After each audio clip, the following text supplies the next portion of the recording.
तर त्याच्या पलीकडेही त्याला मोठ्या प्रमाणात अगदी यासोबतच म्हणजे आफ्रिकी देशांना साथ घालताना दोन्ही देशांमधल्या वसाहतवादी गुलामगिरी विरुद्धचा लढा पंतप्रधानांनी अधोरेखित केला. तिथल्या भारतीयांना साथ घातली आणि त्यांच्याकडून तसाच उत्तम प्रतिसाद देखील मिळाला.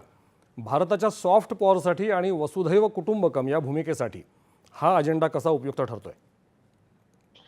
याच्यामध्ये आणखीन एक पैलू म्हणजे सॉफ्ट पॉवरच्या दृष्टीने, कारण या सगळ्या देशांमध्ये खास करून घानामध्ये असेल, नामिबियामध्ये असेल आणि त्रिनिदाद आणि टोबॅगो ज्याचा आपण आतापर्यंत उल्लेख केले नाही, या सगळीकडे भारतीयांची संख्या मोठ्या प्रमाणावर आहे.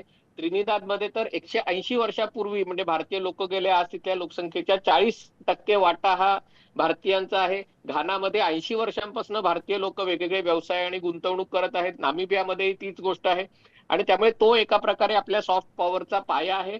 आणि दुसरीकडे ज्या गोष्टींची आपली चर्चा झाली, घानामध्ये त्यांना लस निर्मिती आणि लस विक्री याच्यासाठी त्यांना भारताची मदत हवी आहे. नामिबियामध्ये आयटी स्किल्स आणि सायबर सिक्युरिटीसाठी मदत हवी आहे, NPCI ची मदत हवी.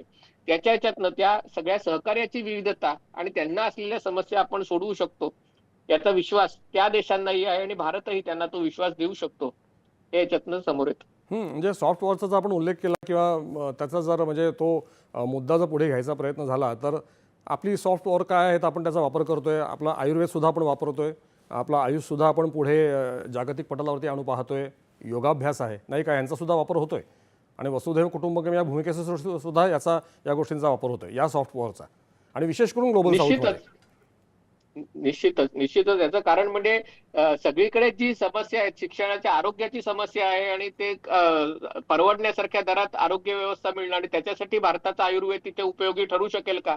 भारताची जी पर्यावरण बद्दलची जी जीवनशैली आणि जो आपल्या संस्कृतीचा एक मोठा भाग आहे तो त्यांना सस्टेनेबिलिटीच्या दृष्टीने काही महत्वाचा ठरू शकेल का? हा सगळा या सहकार्याचा भाग होतो. हे एका प्रकारे आपल्या सॉफ्ट पॉवरचं निदर्शक आहे. बरोबर. आणि या सगळ्या माध्यमातून ग्लोबल साऊथसाठी म्हणा किंवा आणखीन हे जे सगळ्या वेगवेगळ्या प्रकारचे विकसनशील देश आहे याच्यामध्ये भारत एक मेंटॉर कंट्री म्हणून आपली भूमिका बजावतोय नाही का, मार्गदर्शकाची भूमिका. निश्चितच, कारण गेल्या काही आठवड्यातल्या ज्या बातम्या आहेत की एका प्रकारे भारताने ज्याला अतिशय म्हणजे गरिबी आहे, कमालीची गरिबी, ती भारताने खूप मोठ्या प्रमाणावर कमी केलेली आहे.